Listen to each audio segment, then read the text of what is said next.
बिस्मिल्लाहिर्रहमानिर्रहीम। मैं अब्दुल सलाम और आप देख रहे हैं इंग्लिश विद सलाम। आज के इस वीडियो में हम जो है ना एक आर्टिकल पढ़ने जा रहे हैं और उस आर्टिकल का नाम है lessons from the road traffic, है ना। ये बहुत ही जो है ना इजी आर्टिकल है, मजमून है। उर्दू में मजमून कहेंगे, इंग्लिश में आर्टिकल कहेंगे। और इस आर्टिकल को मैंने लिया है एक मैगजीन से। उस मैगजीन का नाम है स्पिरिट ऑफ इस्लाम। उसका लिंक मैं डिस्क्रिप्शन में डाल दूंगा। डाउनलोड करना है तो आप लोग डाउनलोड कर सकते हैं उसको। और इस आर्टिकल को लिखा है प्रोफेसर फरीदा खानम ने। तो हम अपने लेसन की तरफ चलते हैं। इस आर्टिकल का नाम है lessons from the road traffic. Road पर जो ट्रैफिक चलता है, रोड ट्रैफिक के जो रूल रेगुलेशन रहते हैं, तो जो है उससे हमें ज़िंदगी में क्या लेसन मिलता है, क्या सबक हम ले सकते हैं। तो लाइफ का अगर किसी से कहा जाए कि भी हमें जो है ना अपनी ज़िंदगी से कुछ लेसन लेना है, तो हम जो है ना रोड ट्रैफिक से कैसे लेसन लें, इस पर एक आर्टिकल लिखो। तो जो है ना परेशानी होती है, क्या लिखे हम क्या ना लिखे, है ना। देखिए इन्होंने जो है ना इस टॉपिक पर जो है ना इस हेडिंग के अंडर में बहुत अच्छा लिखा है। तो हम जो है ना ये देखते हैं। सबसे पहला जो सेंटेंस है वो पढ़ो। चलो चलो रीडिंग करो। We can learn hmm many lessons for hmm life hmm from traffic rules. ये कह रहे हैं कि we can learn many lessons, हम सीख सकते हैं कई सबक, है ना। फॉर लाइफ, जिंदगी के लिए हम जो है ना बहुत सारे सबक सीख सकते हैं। किससे? फ्रॉम ट्रैफिक रूल्स, ट्रैफिक के जो रूल रेगुलेशन रहते हैं, कानून कायदे रहते हैं, उससे। फॉर एग्जाम्पल, For example, हाँ जी, when you are riding a bike, hmm speed breakers हाँ and hmm red signals hmm come along the way. ये कह रहे हैं कि फॉर एग्जाम्पल, मिसाल के तौर पर, when you are riding a bike, जब आप जो है ना मोटरसाइकिल चला रहे हो, सवारी कर रहे हो, है ना, तो speed breakers and red signals come along the वे। देखिए मैंने इसको कम अलोंग द वे को जो है ना, कम अलोंग द वे को मैंने जो है हाईलाइट किया है और इसको बोल्ड किया है मैंने। तो इसका मतलब यह है कि जो है ना कम अलोंग द वे एक अच्छा सेंटेंस है। इसको जो है ना अपने हमें नोटबुक में, डायरी में लिखना चाहिए और याद रखना चाहिए कि कम अलोंग द वे का मतलब होता है रास्ते में आना, है ना। कम अलोंग द वे का मतलब क्या होगा? रास्ते में पढ़ना या रास्ते में आना। तो हम कहेंगे कि फॉर एग्जाम्पल, मिसाल के तौर पर, when you are riding, ride का मतलब होता है सवार होना। टू राइड अ बाइक का मतलब क्या होता है? मोटरसाइकिल पर सवार होना। टू राइड अ बस का मतलब होता है बस पर सवार होना, ठीक है ना। तो when you are riding a bike, जब आप मोटरसाइकिल पर की सवारी कर रहे हो, तो speed breakers, speed speed breakers and red signals come along the वे। तो स्पीड ब्रेकर आते हैं, स्पीड ब्रेकर और रेड सिग्नल आते हैं। कहाँ आते हैं? Along the way. Come along the वे का मतलब जो है ना रास्ते में आते हैं, ठीक है ना। तो फिर आगे बढ़ो। All these things hmm remind you hmm that this road does hmm not belong to you. हाँ, ये कह रहे हैं कि ऑल दीज थिंग्स, ये जो हमारे रास्ते में जो स्पीड ब्रेकर आते हैं और इसी तरह सिग्नल आते हैं रेड, तो ये जो है ना ये हमें रिमाइंड करते हैं। All these things remind you, ये सारी चीजें जो है ना आपको याद दिलाती हैं। रिमाइंड करने का मतलब क्या होता है? याद दिलाना, ठीक है ना। रिमाइंड, रिमाइंड करने के, रिमाइंड जो लफ्ज है याद दिलाने के लिए इस्तेमाल होता है। याद रखना और दो लफ्ज है उर्दू में अलग अलग, एक है याद रखना, एक है याद दिलाना। याद रखने को हम क्या कहेंगे? याद रखने को क्या कहेंगे हम? To remember, remember, remember. और याद दिलाने को क्या कहेंगे हम? to remind, remind. है ना। रिमाइंड का मतलब याद दिलाना, रिमेंबर का मतलब याद रखना। अगर हमें ये कहना हो कि भी कल मुझे याद दिला देना या मुझे याद दिला देना, तो उर्दू में तो कह दिया हमने, क्या याद, मुझे याद दिलाना। लेकिन इंग्लिश में कैसे कहेंगे मुझे याद दिलाना? Remind me tomorrow. हाँ, बस रिमाइंड मी, Remind मुझे याद me. दिला देना। रिमाइंड मी टुमारो, मुझे याद दिला देना कल। तो रिमाइंड का इस्तेमाल बोलचाल स्पोकन इंग्लिश में है। हम जो भी पढ़ रहे हैं हम, तो ये स्पोकन इंग्लिश में हम इस्तेमाल कर सकते हैं कि रिमाइंड मी टुमारो, मुझे याद दिला देना। हाँ, तो all these things, all these things, ये सारी चीजें रिमाइंड यू, आपको याद दिलाती हैं, दैट के दिस रोड, के ये सड़क, does not belong to you. Does not, इसको मैंने हाईलाइट किया और बोल्ड किया है। ये इसलिए किया है ताकि आप अपने नोटबुक में इस सेंटेंस को लिखें कि does not belong to you. Belong to का मतलब होता है किसी की मिल्कियत होना, किसी की जागीर होना, किसी की प्रॉपर्टी होना। कहेंगे कि भी जो है ना ये कंप्यूटर मेरी प्रॉपर्टी है, ये मैं इस कंप्यूटर का मालिक हूं, तो हम कहेंगे this computer belongs to me. क्या कहेंगे हम? This This computer computer belongs to belongs me. To me. कहेंगे कि ये मोबाइल मेरा है, तो कहेंगे this mobile belongs to me. तो belong to, belong to, Two. है ना, ठीक है ना। तो ये सारी चीजें याद दिलाती हैं आपको कि this road does not belong to you, कि ये सड़क जो है ना आपकी नहीं है, ये सड़क आपकी नहीं है, या आप इस सड़क के मालिक नहीं है, ऐसा उर्दू में कह सकते हैं हम। आप इस सड़क के मालिक नहीं है ना। आप कह सकते हैं कि ये घर आप इस घर के मालिक नहीं है, तो हम कैसे कहेंगे? आप इस घर के मालिक नहीं है तो कैसे कहेंगे हम? This house does not belong to you. हाँ, this house does not belong to you, है ना, ऐसा कहेंगे हम। अच्छा, तो उसके बाद पढ़ो here. Here, you have to follow the rules set in motion by the government. Bye the government, ये कह रहे हैं कि हियर, यहाँ, यू हैव टू फॉलो, आपको जो है ना फॉलो करना होगा। यू हैव टू फॉलो, आपको फॉलो करना होगा। द रूल्स, कानून कायदे, वो कानून कायदे, सेट इन मोशन, जो कि जो है सड़क के ऊपर जो रफ्तार होती है, जो स्पीड होती है, उसके बारे में जो रूल रेगुलेशन गवर्नमेंट ने जो है ना लगा के रखे हुए हैं, उनको फॉलो करना होगा। You have to follow the rules set in motion by the government. इसको गवर्नमेंट नहीं पढ़ेंगे, इसको गवर्नमेंट, नून और एन और आर, गवर्नमेंट। आर और नून को ज्यादा नहीं निकालेंगे हम, आर और नून को ज्यादा नहीं निकालेंगे, हल्का निकालेंगे। हम कहेंगे गवर्नमेंट, क्या कहेंगे हम बातचीत में? गवर्नमेंट ऐसा बोलते हैं, स्पोकन इंग्लिश में ऐसा बोलते हैं, गवर्नमेंट, है ना। तो गवर्नमेंट नहीं, गवर्नमेंट, आर को बिल्कुल हल्का निकालेंगे। तो कह रहे हैं कि here you have to follow the rules set in motion by the government. तो गवर्नमेंट ने जो रूल रेगुलेशन, जो कानून कायदे स्पीड के, रफ्तार के, है ना, कि कितनी स्पीड और कितनी रफ्तार में हमें गाड़ी चलानी चाहिए, तो उसको हमें फॉलो करना होगा। You may be fined for violating any of the traffic rules. हाँ, ये कह रहे हैं कि यू मे बी फाइन, आपको जुर्माना हो सकता है। फाइन का मतलब जुर्माना, आपको जुर्माना हो सकता है। किस लिए? फॉर वायलेटिंग, वायलेट का मतलब होता है मुखालिफत करना, खिलाफ वर्जी करना किसी कानून की, किसी कायदे की। तो कह रहे हैं कि यू मे बी फाइंड, आपको जुर्माना हो सकता है, for violating any of the traffic rules, किसी भी ट्रैफिक के रूल की खिलाफ वर्जी करने के लिए या करने की वजह से आपको जो है ना जुर्माना हो सकता है। अगर आप मनमानी जो है ना नहीं कर सकते, रोड पर, सड़क पर अपनी मर्जी से गाड़ी नहीं चला सकते, तो जिस तरह जो है ना सड़क पर अपनी मनमानी नहीं कर सकते, जिंदगी में भी हम मनमानी नहीं कर सकते हैं। अच्छा, आगे पढ़ो। You or someone else may have an accident. हाँ, ये कह रहे हैं कि भी आप मनमानी फॉलो करना होगा। क्यों? क्योंकि यू और समवन एल्स, यू और समवन एल्स, समवन एक वर्ड है, समवन क्या है? वन वर्ड है ये, है ना। और someone else may have an accident, आपका या किसी और का भी एक्सीडेंट हो सकता है। अगर आप फॉलो नहीं करेंगे रूल रेगुलेशन को तो क्या होगा? तो देखो मैंने इसको हाईलाइट किया हुआ येलो से और बोल्ड भी किया हुआ, इसको जो है ना लिखना चाहिए। अगर किसी से कहना होगा कि भाई आपका एक्सीडेंट हो सकता है, तो हम कैसे कहेंगे? You may have an accident. हम कैसे कहेंगे? You may have an accident, आपका हादसा हो सकता है, आपका एक्सीडेंट हो सकता है ना।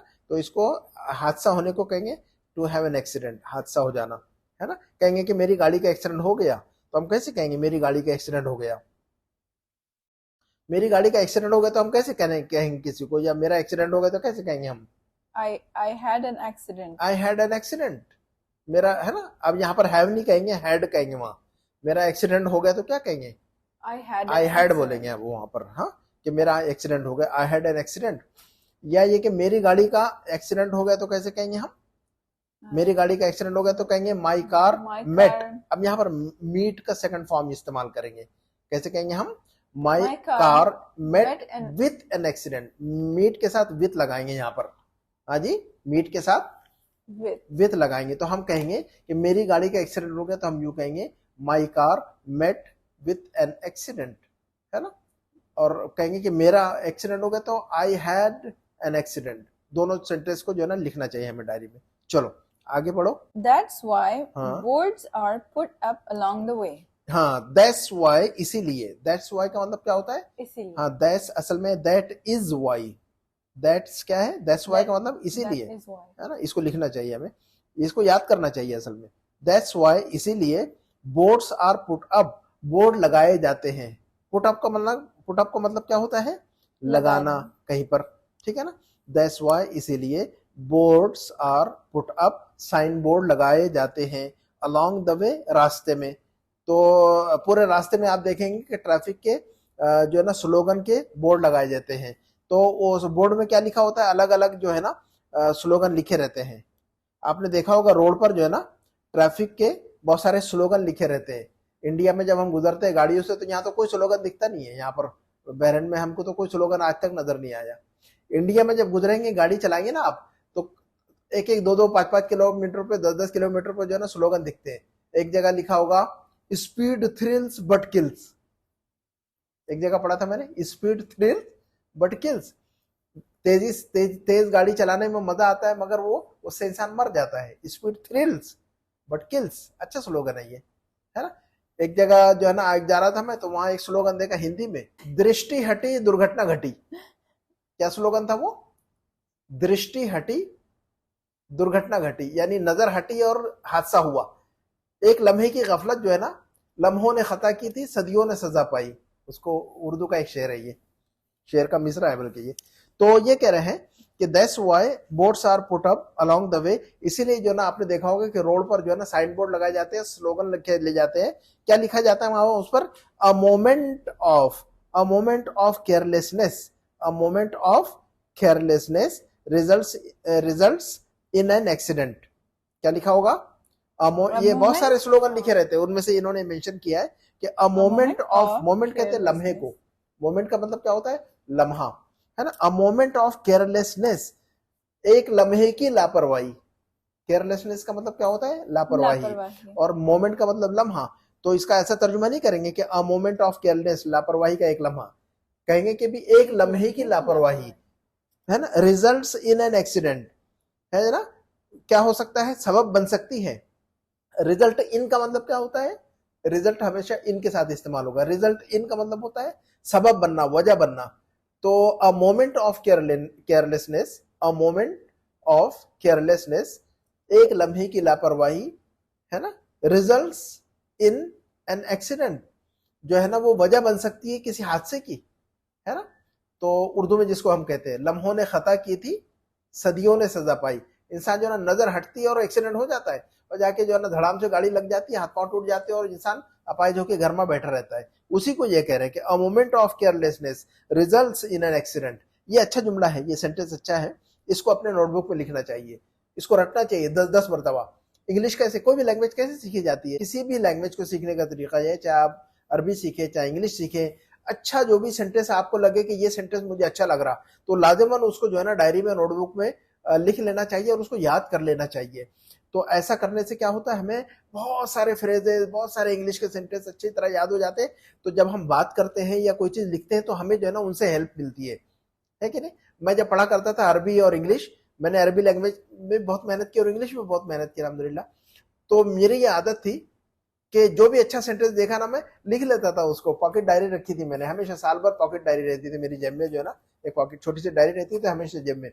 तो जो भी सेंटेंस लिख लेता था मैं उसको और याद कर लेता था। आज भी मुझे जो ना पूरा, अभी ये देखो मैंने आपको बताया अभी, स्पीड थ्रिल्स बट किल्स। मैंने इंडिया में, अच्छा वो लिखा नहीं था मैंने इसको, इंडिया में एक मरतबा गाड़ी से गुजर रहा था तो मेरी नजर पड़ी, तो आगे बढ़ा तो मैंने रट डाला 10 मरतबा उसको, speed thrills but kills, speed thrills but kills. अब मुझे आज तक याद है वो। एक जगह जा रहा था एक मरतबा, तो वो एक हिंदी का स्लोगन नजर आया कि दृष्टि हटी दुर्घटना घटी। अब देखो मैंने कब याद किया होगा, मुझे याद है अभी तक वो, है ना। तो ऐसा याद करने से क्या फायदा होता है हमें, जो है ना हमारी इंग्लिश जो है ना इंप्रूव होती है, या अरबिक इंप्रूव होती है। जब हम लिखते हैं या बोलते हैं तो हमें काम आता है, बहुत मदद मिलती है इससे, है ना। तो इसीलिए कह रहा हूं कि ये सब चीजें हमें लिख लेना चाहिए। रिजल्ट इन, रिजल्ट इन का मतलब वजह बनना, है ना। अच्छा चलो अगला जुमला, अगला ये देखते हैं अब हम। हाँ, ये कह रहे हैं कि द सेम इज द, ये देखो ये अच्छा सेंटेंस है, इसको लिख लेना चाहिए मैं डायरी में, कि the same is the case with life, जिंदगी का भी यही मामला है। उर्दू में कैसे कहेंगे इसको हम? जिंदगी का। The same is the case with life, जिंदगी का भी यही मामला है। जिंदगी का भी ऐसे ही होता है, हमारी जिंदगी में भी हम थोड़ी सी लापरवाही करते हैं तो हादसा हो जाता है ना। तो ये कह रहे हैं कि देयर इज, हाँ जी, there is हाँ a speed breaker हाँ and red light here as well. हाँ, ये कह रहे हैं कि जिंदगी का भी यही मामला है। There is a speed breaker and red light here as well. कह रहे हैं कि यहाँ जिंदगी में भी जो है ना स्पीड ब्रेकर है और रेड लाइट है। तो हमें जो है ना जिंदगी में बस स्पीड में हाईवे की तरह गाड़ी नहीं चलाना चाहिए कि जो है ना फोर्थ गियर में डाल दिया गाड़ी और चल रही है पूरी जिंदगी, गियर चेंज करना पड़ता है। चलो हाँ। These things show हाँ that there is a creator of this world. हाँ, ये कह रहे हैं कि these things show, ये सारी चीजें हमें बताती हैं, दिखाती हैं क्या, that के there is a creator of this world, कि इस दुनिया का बनाने वाला भी कोई है, कि इस दुनिया का भी कोई बनाने वाला है। ये सारी चीजें हमें बताती हैं कि इस दुनिया का भी कोई बनाने वाला है। क्रिएटर का मतलब होता है बनाने वाला, खालिक। क्रिएट कहते हैं बनाने को, तो क्रिएट का मतलब क्या होता है ना, बनाना, कोई चीज भी बनाना, ठीक है ना।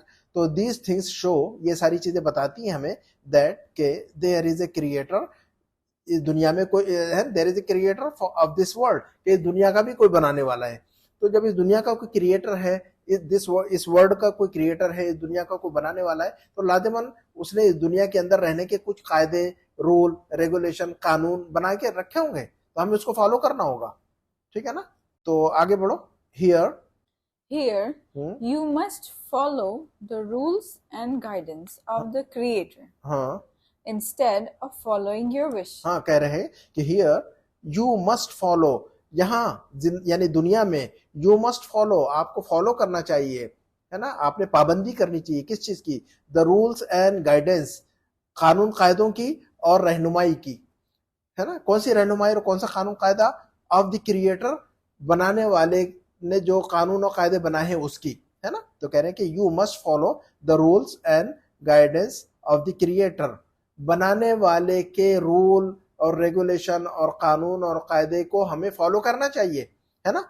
Instead of following your wish, instead of following your wish, बजाय इसके कि आप अपनी मर्जी और ख्वाहिश की पैरवी करें, है ना। तो आप अपनी मनमानी नहीं करना चाहिए। तो इंस्टेड ऑफ का मतलब देखो, इसको मैंने जो है ना बोल्ड किया है।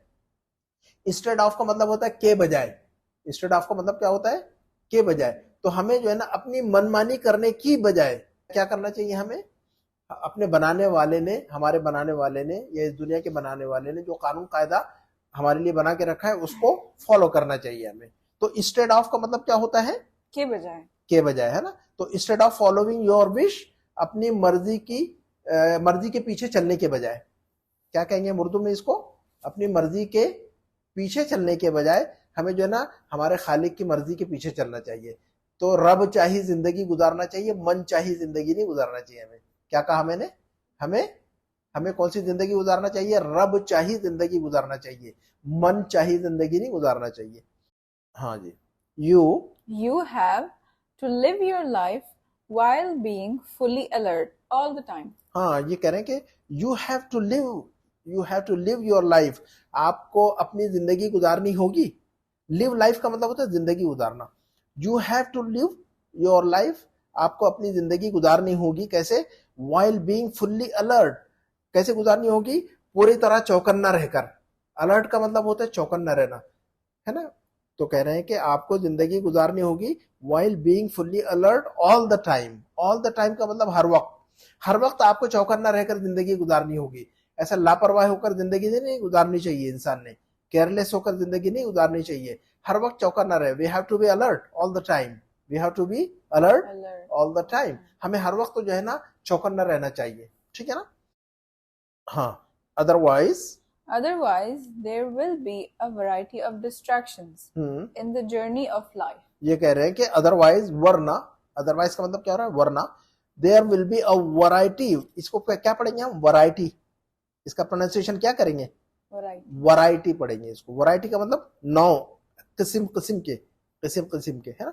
There will be a variety of distractions, वरना क्या होगा फिर, किस्म के और मुख्तलिफ किस्म के जो है ना हमें हमारे रास्ते में रुकावटें आएंगी। डिस्ट्रैक्शन कहते हैं रुकावट को, उलझन को। जैसे कि हम जो है ना पढ़ रहे हों और कोई आदमी जो है ना मोबाइल जोर से जो है ना मोबाइल देख रहा हो और जोर से आवाज लगा दी उसने, तो वो बोलेंगे कि ये चीज डिस्ट्रैक्शन है, कहेंगे कि भाई मोबाइल की आवाज कम कर दो, मुझे जो है ना डिस्ट्रैक्शन हो रहा है उससे। तो डिस्ट्रैक्शन किसको कहते हैं, देखो लफ्ज है डिस्ट्रैक्शन, अच्छा ही है, स्पोकन इंग्लिश में हम बातचीत में इस्तेमाल कर सकते हैं ये लफ्ज डिस्ट्रैक्शन, है ना। तो डिस्ट्रैक्शन का मतलब क्या होता है, किसी चीज में जो है ना उलझन पैदा हो जाना, यार मुझे उससे उलझन हो रही है या मुझे डिस्टर्ब कर रही है ये चीज, तो कहेंगे कि इट इज डिस्टर्बिंग मी या इट इज डिस्ट्रैक्टिंग मी, है ना। तो कह रहे हैं कि otherwise there will be a variety of distractions, वरना क्या होगा फिर मुख्तलिफ किस्म की जो है ना रुकावटें होंगी in the journey of life. ये देखो in the journey of life मैंने बोल्ड किया है, in the journey of life, जिंदगी के सफर में। तो जिंदगी के सफर में मुख्तलिफ किस्म की जो है ना रुकावटें और उलझने आती रहेंगी। तो डिस्ट्रैक्शन का तर्जुमा क्या करेंगे हम उर्दू में? डिस्ट्रैक्शन का तर्जुमा क्या करेंगे उर्दू में? उलझन। उलझन। उलझन उर्दू में उलझन कहेंगे इनको, ठीक है ना। तो अगर हम जो है ना लापरवाह होकर जिंदगी गुजारेंगे तो क्या होगा, मुख्तलिफ किस्म की उलझने जिंदगी में आती रहेंगी जो हमें जो है ना उलझा कर रखेंगी। उलझन किसको कहते हैं? हम जो चीज हमें उलझा देती है, हम फोकस नहीं कर पाते, है ना, हम किसी चीज पर we can not focus on something, है ना। तो जो है ना जब हम किसी चीज पर फोकस नहीं कर पाते, कॉन्सेंट्रेट नहीं कर पाते, इधर जो है ना डिस्टर्ब होता है माइंड, तो उसको कहते हैं डिस्ट्रैक्टेड होना। आई गॉट डिस्ट्रैक्टेड, मैं उलझ गया हूं, चीजों में उलझ गया हूं मैं, है ना, तो उसको कहते हैं डिस्ट्रैक्शन। तो in the journey of life, जिंदगी के सफर में, है ना। विच विल, हाँ, which will हाँ, keep you away from the straight path. हाँ, तो अब ये जब उलझने आएंगी जिंदगी में तो क्या होगा? विच विल कीप, जो कि आपको रखेंगी, है ना, away, which will keep you away, ये उलझने जो है ना जो कि आपको रख देंगी दूर, कहां से? फ्रॉम द स्ट्रेट पैथ, सीधे रास्ते से। तो ये सब उलझने बीच में आएंगी, रुकावटें आएंगी, तो आप जो है ना आपका जो सीधा रास्ता चल रहे थे आप, उससे जो है ना आपको दूर कर देंगी। फिर keep you away from the straight path, आपको सीधे रास्ते से दूर कर देंगी। तो इंसान कामयाबी के सफर पे चलता है, तालीम हासिल करना चाहता है। अब बहुत सारे लोग दुनिया में क्या करते हैं, पढ़ना लिखना चाहते हैं, अच्छा बनना चाहते हैं, लेकिन क्या है वो डिस्ट्रैक्टेड हो जाते हैं, कभी मोबाइल देख रहे हैं, कभी कुछ कर रहे हैं। ज्यादातर लोग जो है ना आजकल सोशल मीडिया में लगे हुए, यूट्यूब में लगे हुए और इसमें लगे हुए, और जो है ना खाते हैं, न ठीक से खाते हैं, न ठीक से पढ़ते हैं। बच्चों का यही हाल है। तो ये क्या हो रहा है, हमें स्ट्रेट पैथ से जो है ना it keeps us away from the straight path, हमारा जो सीधा रास्ता है, हमारी जो मंजिल है, वहां से दूर कर देती है ये सब सारी चीजें। अब बच्चे आजकल मोबाइल में लगे रहते हैं और पढ़ाई नहीं करते और फेल हो जाते हैं बाद में। तो यही जो है ना हमें मंजिल से दूर करने वाली चीजें हैं। तो यही कह रहे हैं कि which will keep you away from the straight path. Path का मतलब होता है रास्ता, और स्ट्रेट का मतलब होता है सीधा। तो सीधे रास्ते से हमें जो है ना दूर कर देती है सारी चीजें, ये रुकावटें और ये बिला वजह जो है ना ये गैर जरूरी उलझने। उसके बाद A person driving on the road is focused on the traffic lights all the time. So that okay, so that when there is a red signal, a person driving on the road, एक शख्स जो कि सड़क पर drive कर रहा हो, गाड़ी चला रहा हो, है ना, is focused on the traffic. जब एक इंसान जो है ना रोड पर गाड़ी चला रहा हो तो क्या होगा, ही is focused on the traffic lights, उसकी तवज्जो कहां होती है? ही इज फोकस्ड ऑन, उसकी तवज्जो होती है, क्या कहेंगे हम, उसकी तवज्जो होती है। ही is focused on traffic lights, उसकी तवज्जो होती है ट्रैफिक लाइट्स पर। ऑल द टाइम, हर वक्त, ये देखो ऑल द टाइम, इसको मैंने बोल्ड किया है, इसको लिखना चाहिए। हर वक्त को इंग्लिश में क्या कहेंगे? ऑल द टाइम, इसको रटना चाहिए। बहुत सारे लोगों को कुछ भी नहीं मालूम है।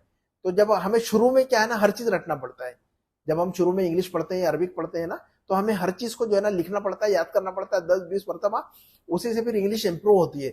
4-6 महीने के बाद आपको के पास जो है ना बहुत सारे सेंटेंस जमा हो जाएंगे।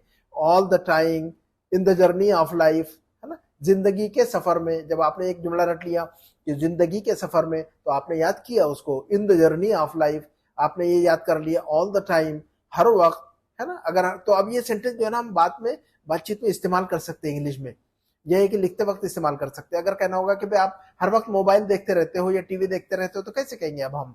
ऑल द टाइम को हम इस्तेमाल कर सकते हैं हम। तो अगर किसी से कहना होगा कि तुम हर वक्त जो है ना मोबाइल या टीवी देखते हो, तो कैसे कहेंगे अब हम इंग्लिश में? you're watching the phone all the time. हाँ, you're watching TV all the time. हाँ, यू आर वॉचिंग टीवी या मोबाइल, है ना, यू वॉच मोबाइल और टीवी ऑल द टाइम, या you keep watching all the time, you keep watching mobile all the time. तो ये all the time जो है ना आपको काम आएगा वहां पर।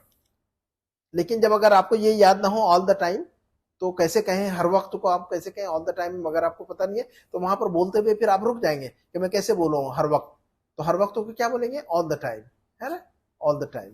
तो हम इसीलिए कह रहे हैं कि ये जो मैंने हाईलाइट किए हुए हैं और बोल्ड किए हैं, इन सारे सेंटेंसेस को जो हमें अपने नोटबुक पर लिख लेना चाहिए, ठीक है ना। तो ये कह रहे हैं कि a person driving on the road एक शख्स जो कि ड्राइव कर रहा हो, गाड़ी चला रहा हो रोड पर, is focused on the traffic lights, उसकी तवज्जो होती है ट्रैफिक लाइट पर ऑल द टाइम, हर वक्त, सो दैट, ताकि, सो दैट का मतलब क्या होता है, ताकि, है ना, और दैट्स वाई का मतलब इसीलिए, ऊपर मैंने बताया था ना, दैट्स वाई का मतलब इसीलिए, और सो दैट का मतलब ताकि, है ना, ताकि का इस्तेमाल हम कर सकते हैं, सो दैट, है ना, तो सो दैट, ताकि, when there is a red signal, ताकि जब रेड सिग्नल हो तो, so that he can stop the vehicle, and when there is a green signal he can move his vehicle forward. ये कह रहे हैं कि हर वक्त उसकी तवज्जो, he is focused on traffic lights all the time, so that, ताकि जब जो है ना रेड सिग्नल हो तो रुक जाए, सो that he can stop the vehicle, ताकि वो जो है ना गाड़ी को रोक सके।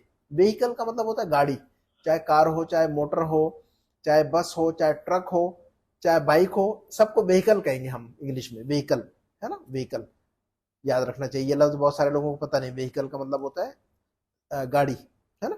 सो that he can stop the vehicle and when there is a green signal, और जब ग्रीन सिग्नल हो जाए तो he can move his vehicle forward, वो अपनी गाड़ी को आगे बढ़ा ले। तो मूव फॉरवर्ड का मतलब क्या होता है, आगे बढ़ाना।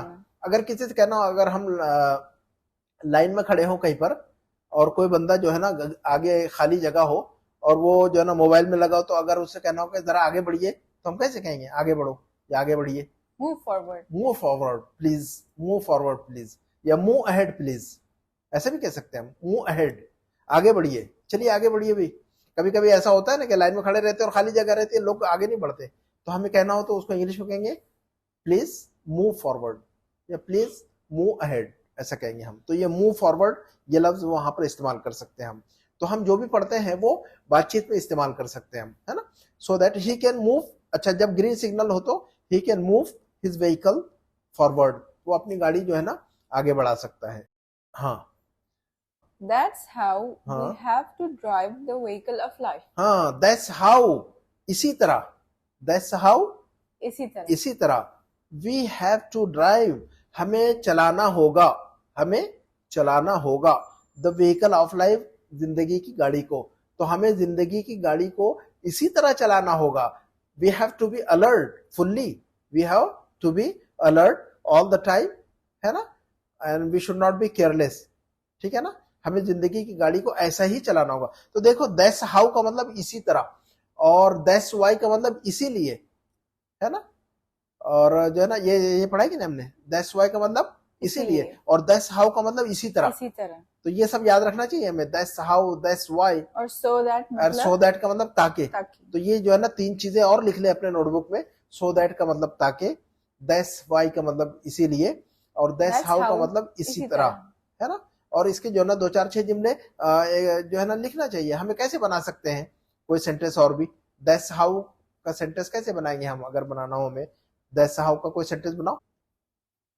मेरे दिमाग में आ रहा है एक जुमला कि भी वी शुड राइट डाउन या we should note down good phrases and sentences in our diary, and that's how we can learn English, और ऐसा ही हम इंग्लिश सीख सकते हैं। तो देखो मैंने दैट्स हाउ का इस्तेमाल कर लिया कि नहीं। अच्छा दैट्स वाई का मतलब इसीलिए, तो इसका कैसा सेंटेंस बनेगा एक दैट्स वाई का। देखो मैं एक सेंटेंस बनाता हूं, मेरे माइंड में आ रहा है, I don't know English, I want to learn English, that's why I am watching your videos. तो दैट्स वाई का मतलब इसीलिए। तो देखो मैंने दैट्स वाई का एक सेंटेंस बना के दे दिया आपको, और दैट्स हाउ का भी एक सेंटेंस बना के दे दिया। और सो दैट का मतलब ताकि, सो दैट का सेंटेंस कैसे बनेगा, ऐसा बनेगा। एक सेंटेंस देखो मेरे माइंड में आ रहा है कि हमें जो है ना मेहनत करनी चाहिए ताकि हम जिंदगी में कामयाब हो सके, है ना। तो ताकि बोल रहे कि नहीं हम यहाँ पर, तो अब यहाँ पर ताकि बोला हमने, तो ताकि को सो दैट कहेंगे अब हम। तो कैसा बनेगा अब हमारा जुमला कि हमें बहुत मेहनत करनी चाहिए ताकि हम जिंदगी में कामयाब हो सके। हाँ जी, we should work hard, हाँ जी, so that we succeed in life. हाँ ऐसा कहेंगे हम, we should work hard so that we can succeed in life. Very good. चलो, you have to protect yourself as much as possible from living a life of neglect, and adopt a patient way to make full use of the opportunities. देखो मैंने इस paragraph में जो है ना दो sentence को बोल्ड किया है, ये जो है ना नोटबुक पे लिख लेना चाहिए। तो ये कह रहे हैं कि ये you have to protect yourself, you have to protect, protect का मतलब क्या होता है? हिफाजत करना, हिफाजत करना। प्रोटेक्ट का मतलब क्या होता है? हिफाजत करना। यू हैव टू प्रोटेक्ट, आपको हिफाजत करना चाहिए। किस चीज की? योर सेल्फ, अपने आप की। You have to protect yourself, आपको अपने आप की हिफाजत करनी चाहिए। एज मच एज पॉसिबल, जितना हो सके, जितना मुमकिन हो। तो देखो जितना मुमकिन हो का मतलब को हम इंग्लिश में कहेंगे एज मच एज पॉसिबल, जितना हो सके, है ना, जितना ज्यादा हो सके, जितना ज्यादा मुमकिन हो आपको अपनी हिफाजत करनी चाहिए। किस चीज से हिफाजत करनी चाहिए? From living a life of neglect, गफलत की जिंदगी गुजारने से अपने आप की हिफाजत करनी चाहिए। नेग्लेक्ट का मतलब होता है गफलत, लापरवाही, है ना, नेग्लिजेंस भी कहते हैं उसको, है ना। लिविंग अ लाइफ का मतलब होता है जिंदगी गुजारना, है ना। तो you have to protect yourself as much as possible, आपको जितना ज्यादा मुमकिन हो या जितना हो सके, जितना हो सके आपको अपनी हिफाजत करनी चाहिए। From living a life of neglect, गफलत की जिंदगी गुजारने से। देखो गफलत की जिंदगी, अ लाइफ ऑफ नेग्लेक्ट, इसको भी नोटबुक में लिखना चाहिए कि हम लोग जो है ना गफलत के, ये ना हम, ये देखो अच्छा सेंटेंस है ये, living a life of neglect, ये अच्छा सेंटेंस है ना। इसको हम डायरी में नोटबुक पे लिख लेना चाहिए। तो इसको हम कहीं इस्तेमाल कर सकते हैं किसी के ऊपर। हम कहेंगे कि भाई हम लोग जो है ना बहुत गफलत की जिंदगी गुजार रहे हैं, तो कैसे कहेंगे हम कि हम लोग बहुत गफलत की जिंदगी गुजार रहे हैं? We are living a life of neglect. हाँ, we are living a life of neglect. कहेंगे कि भी जो है ना तुम बहुत गफलत की जिंदगी गुजार रहे हो, तो हम कहेंगे you are living a life of neglect. तो ये बहुत अच्छा सेंटेंस है, ये इसको नोटबुक में लिख लेना चाहिए, इसको 10-20 मरतबा रट लेना चाहिए। इससे क्या होगा, फिर ये सेंटेंस हमारी जुबान में आ जाएगा और ये हमारी प्रॉपर्टी बन जाएगी, है ना। ये सेंटेंस जो है ना, जब हम अच्छे अच्छे फ्रेज और अच्छे सेंटेंस पढ़ते हैं कि आर्टिकल में, मजमून में, मैगजीन में, किताबों में, तो इनको अच्छे सेंटेंस को लाजिमन लिखना चाहिए और याद करना चाहिए। एक वक्त में जो है ना, फिर जो है ना 1-2 साल के बाद जो है ना ये आपके दिमाग में भर जाते हैं सारे सेंटेंस, और ये आपकी प्रॉपर्टी बन जाते हैं। फिर आप बोलने वाले हो जाते हैं, आप अच्छे अच्छे सेंटेंस बोलते हैं। फिर तो लोगों को ऐसा लगता है कि आप बड़े काबिल हैं। उनको नहीं पता कि आपने एक जमाना था कि आपने once upon a time you have memorized all these sentences, you have read all these sentences and you memorized all these things, है ना।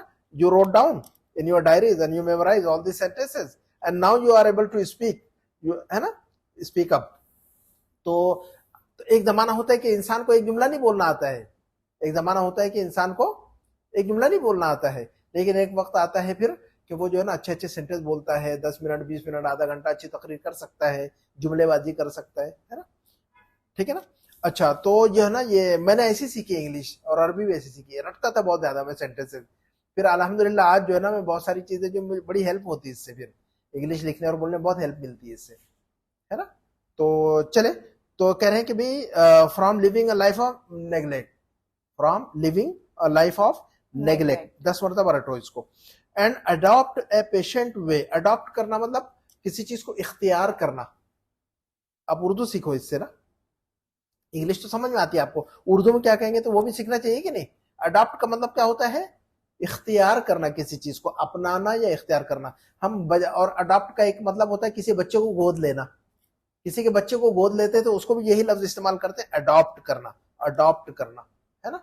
लेकिन किसी चीज को इख्तियार करना, किसी चीज को अपनाना, उसको भी इंग्लिश में कहते हैं कि अडॉप्ट। हमने क्या, हम कहेंगे कि हमने जो है ना अंग्रेजों का कल्चर अपना लिया है, हमने अंग्रेजों का कल्चर अपना लिया है, ये इख्तियार कर लिया, तो उसके लिए वहां पर यही लफ्ज इस्तेमाल कर सकते हैं। कैसे कहेंगे हम?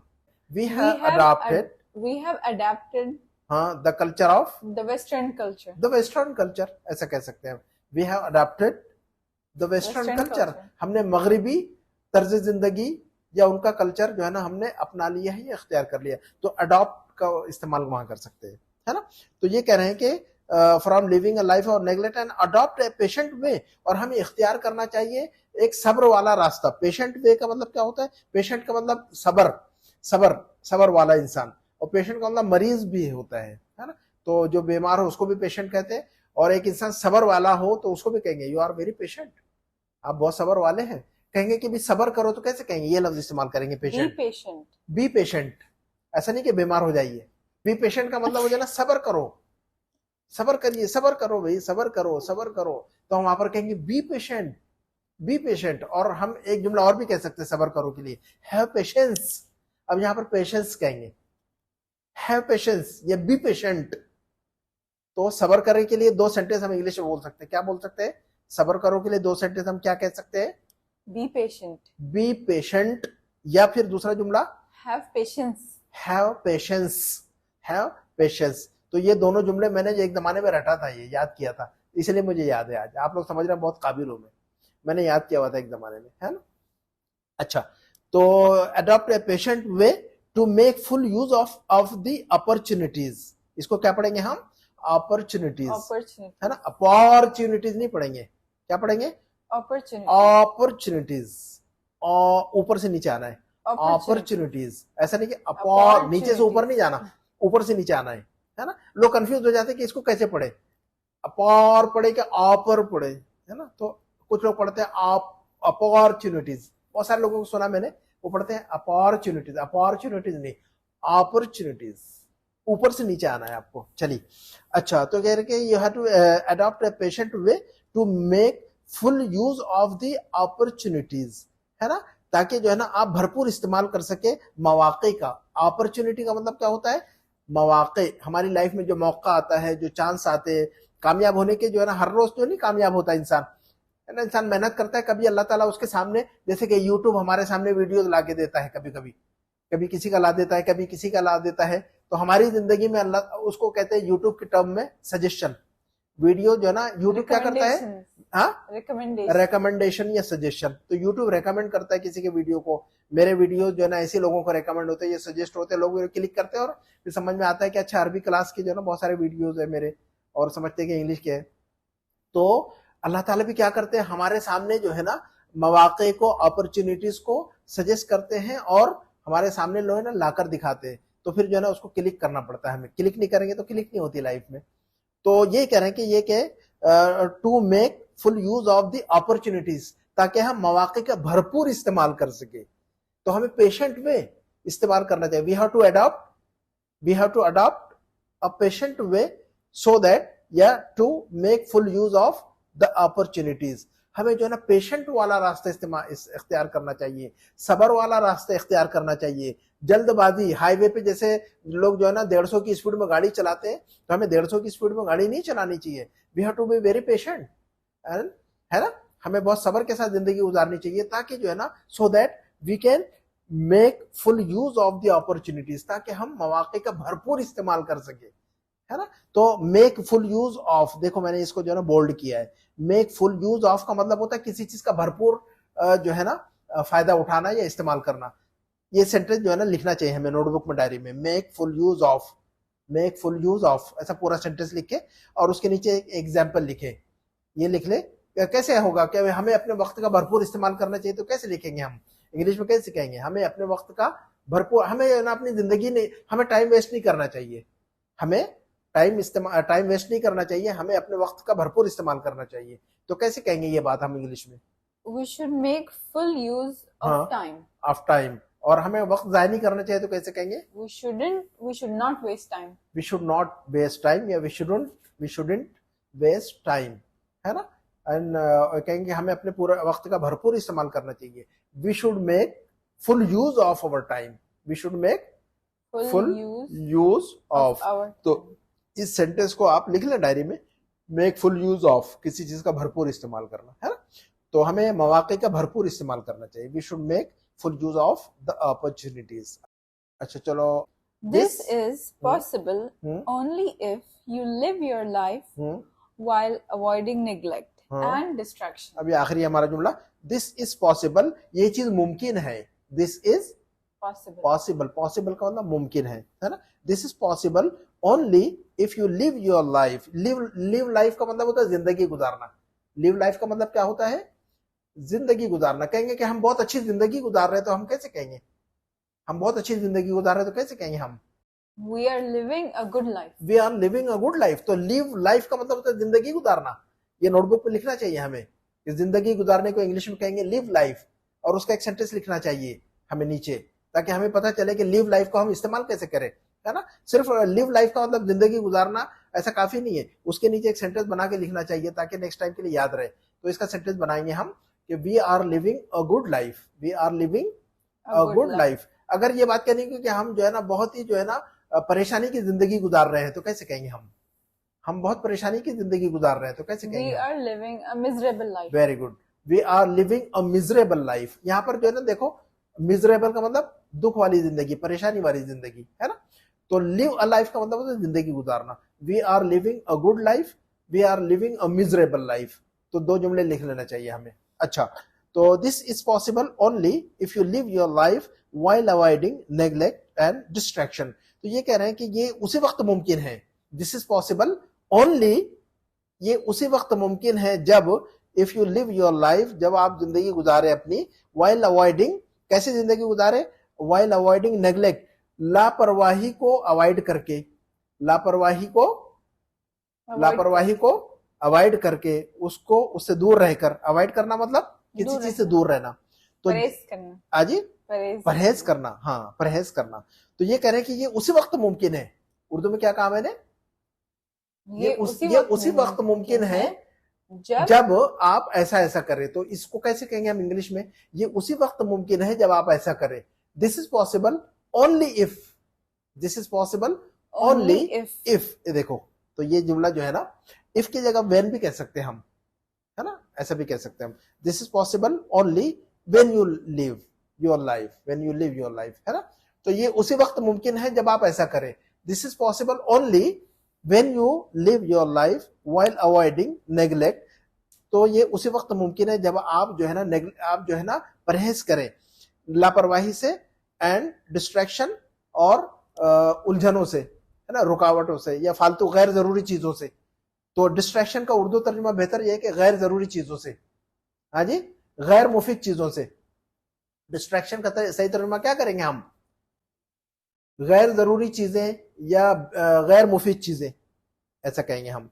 तो ये उसी वक्त मुमकिन है जब आप अपनी जिंदगी गुजारे लापरवाही की जिंदगी, लापरवाही से दूर रहकर और डिस्ट्रैक्शन से दूर रहकर, है ना, गैर जरूरी चीजों से दूर रहकर, है ना, तभी जो है ना आप अपने गोल को पा सकते हैं। तो हमारा जो है ना ये आर्टिकल इसी पे खत्म होता है। इस आर्टिकल को लिखा है प्रोफेसर, ये पीएचडी भी है माशाल्लाह, और दिल्ली यूनिवर्सिटी में या शायद किसी जामिया मिल्लिया में ये प्रोफेसर भी रही हैं, ये है वहाँ पर। तो माशाल्लाह बहुत अच्छी इंग्लिश है इनकी।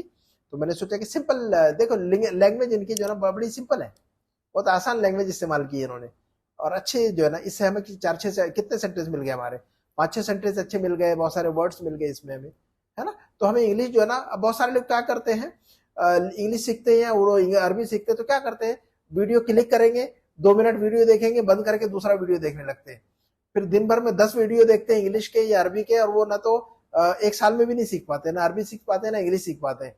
वजह क्या है? पेशेंट वे नहीं है उनका। 5 मिनट के बाद जो है ना फौरन वीडियो को बंद करके दूसरा वीडियो देखने लगते हैं। तो आप जो है ना किसी का वीडियो पूरा नहीं देखेंगे तो आपको कैसे इंग्लिश आएगी या अरबी आएगी? तो कोई चीज सीखना है, if you want to learn something you have to be patient. आपको सब्र करना होगा, वेट करना होगा, पूरा वीडियो देखे सीखे उसमें से ना, और 1 से 2 मरतबा देखना चाहिए। जो लोग भी मेरा वीडियो देख रहे हैं उनके लिए मेरी नसीहत है कि आप सब्र के साथ देखा करें। जरूर नहीं कि मेरा वीडियो देखें, आप किसी का भी देखें, लेकिन पूरा वीडियो देखें। अगर आपको अच्छा लग रहा हो, अगर लग रहा हो कि ये जो है ना वीडियो आपके लिए बेहतरीन है और आप उससे कुछ सीख सकते हैं, तो आप उसको अच्छे से देखें और उसमें नोट डाउन करें, एक डायरी बनाए, एक नोटबुक बनाए। और लाजिमन जो है ना सिर्फ वीडियो देखने से काम नहीं चलेगा, आपको जो है ना नोटबुक बनाना होगा, उसमें अच्छे सेंटेंस से जुमले लिखना होगा, उसको रटना होगा, उसको बातचीत में इस्तेमाल करना होगा, उसको लिखने में इस्तेमाल करना होगा, है ना। तो ये इस तरह से जो है ना आप 1 साल आप अमल करेंगे इंशाल्लाह, तो आप बेहतरीन इंग्लिश सीख लेंगे इंशाल्लाह। और अगर आप मेरी इस नसीहत पर अमल नहीं करेंगे तो जो है ना आप 5 साल में भी जो है ना कुछ नहीं सीख पाएंगे, है ना। तो मेरी मुखलिसाना जो है ना आपसे जो है ना, आपके लिए मेरा मुखलिसाना मशवरा है, my sincere advice for you is that you keep watching the videos till the end, है ना, ठीक है ना। और जो है ना we try to learn something from any video, not only from my video, from any video, but you have to learn something. You note down good phrases and sentences, memorize them, use them in your conversation and your writing, है ना। और उम्मीद है कि इंशाल्लाह ये video आपके लिए मुफीद रहा होगा। इंशाल्लाह बेहतर वीडियोस के साथ फिर हाजिर होंगे, तब तक के लिए अल्लाह हाफिज, वस्सलामु अलैकुम वरहमतुल्लाहि वबरकातुहू।